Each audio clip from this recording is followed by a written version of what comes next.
kaona hora DJ Diaspora Dimna Slivia Misodzi haipedze namo inongotemesa msoro anoziva ndiye ari kumusoro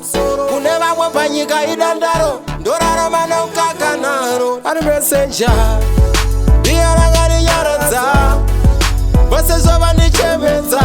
amai upenyu uri kurwadza hapana kana chimwe chinondifadza ndiye rakandinyaradza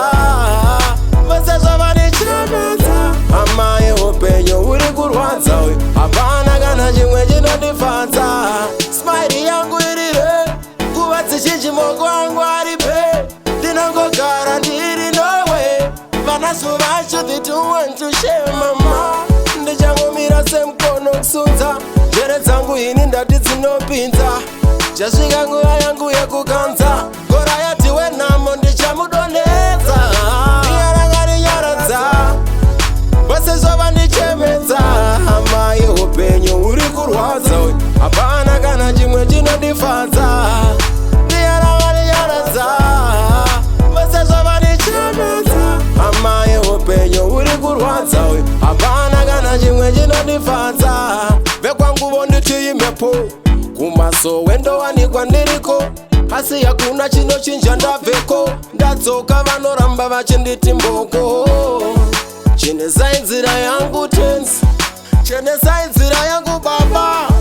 inzwai munyengetero wangu visha ndiye rakandinyaradza vose zvava ndichemedza amai upenyu uri kurwadza hapana kana chimwe chinondifadza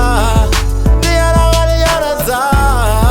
vose zvava ndichemedza amai upenyu uri kurwadza hapana kana chimwe chinondifadza smile yangu irire nguva dzizhinji moko angu aripe ndinongogara ndiri nowe vanasu vacho they don't want to share mama ndichangomira semukono kusunza njere dzangu ini ndati dzinopinza